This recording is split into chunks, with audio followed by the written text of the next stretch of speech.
Thinking critically is at the heart of the PGCE, and it's one of the things that distinguishes quite clearly master's level from bachelor's level.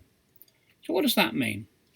Well, we can think of being critical as making decisions, as making choices, as having discernment, as sifting through and thinking about the evidence, and then making judgments on that evidence. And at the heart of the PGCE course is this idea of criticality. And what we hope it will let you do is to consider the complexity of education in a systematic way. So thinking carefully and working things out according to a plan, a system.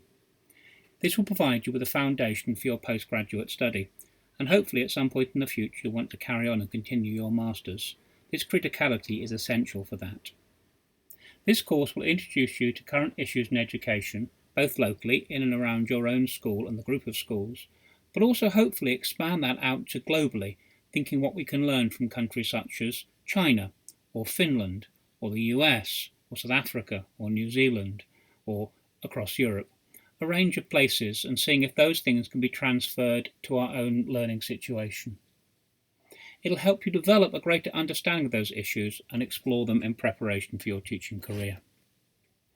So here's Marilyn Cochrane Smith, one of my favourite quotes, and this is that teaching is unforgivingly complex. Not right or wrong, good or bad, and often things are presented as those that work. In fact, I would argue that the statement finding out what works is a very difficult and naive statement in your classroom, given the complexities of things that exist. And you need to be critical about people who tell you they have a solution that works. This is Tiffany Aching. Tiffany Aching is a character in Terry Pratchett's books.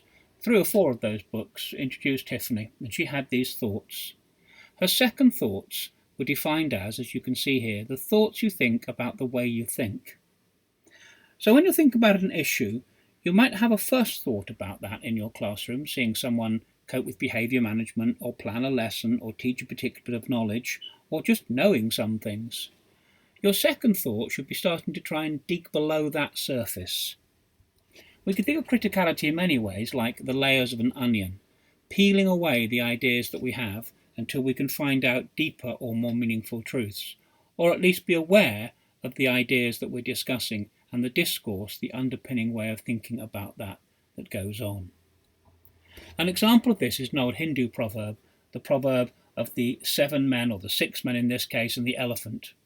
Each of the blind men was feeling a bit of the elephant and was absolutely convinced that they knew what this object was.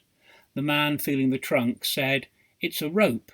The man feeling the leg said, No, it's a tree." The man feeling the ear said, No, it's a piece of cloth." You get the ideas. If we only look at partial truths, or we only examine part of the evidence, then often we end up with a distorted view of the whole situation.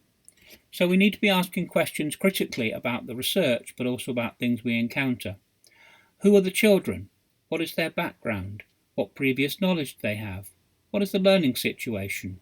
Who is the teacher? What are the other influences? How does society impact on this? Are there deeper political or other issues? You can again get the ideas.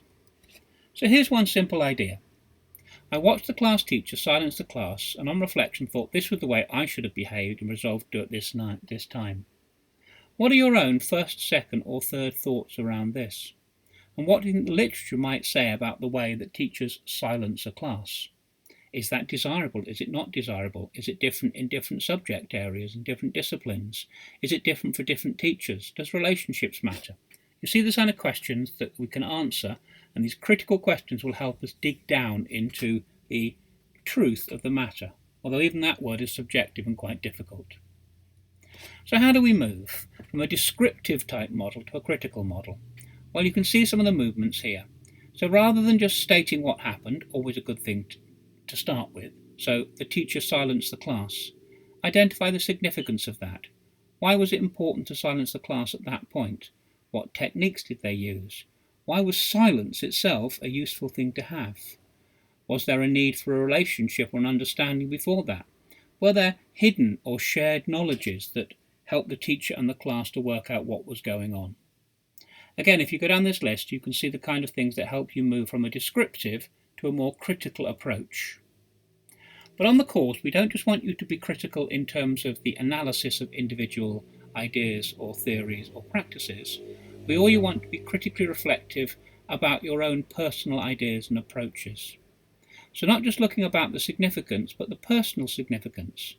What does this mean for your own development, for your own practice, for the way that you think, for the theories that you understand, for the knowledge that you have?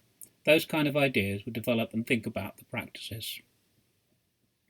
Finally then, let's just look at this idea of looking at a range of studies and trying to explore what we mean both analytically and methodologically. Two key words when we look at criticism. So here you can see a range of studies taken from the American Journal of Clinical Nutrition which identify the relative risk of cancer. Now you can see from this that all these foodstuffs, wine, tomatoes, tea, milk, eggs, corn, coffee, butter and beef, all in fact both cause and protect cancer. Well, this is very confusing.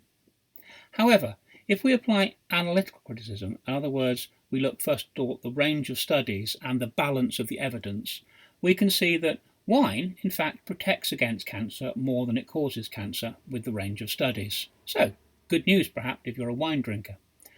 Tea, again, there's one or two studies which seem to have high risks of cancer, but there are a bunch of studies on the protect against cancer.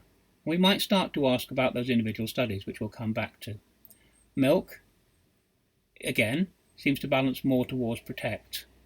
Other things we can look at do seem to balance more against causing cancer. So corn, butter, beef, and to some degree coffee are things that we might want to be more wary of if we drink those or eat those in large amounts. However, we also have to ask questions about the quality of the individual studies, and this is the methodological questions. So let's look at tea, because there are two quite big outliers. Most of the studies seem to bunch either to the protect or around about the neutral point when it comes to cancer. However, two studies are really quite significant. So what might that be? Were there particularly other conditions for those people who were identified in those studies? Were there something about the other things they were eating in combination? Was it something about their previous medical history? You can see again the kind of questions that you might ask to try and find out the reasons for those studies. This isn't about identifying things as right or wrong, as Cochrane Smith said. It's more about trying to dig down into the quality of the study. So that's criticality. I hope that you understand something about that, and as the course goes on, you'll know more and more. All the best with the course.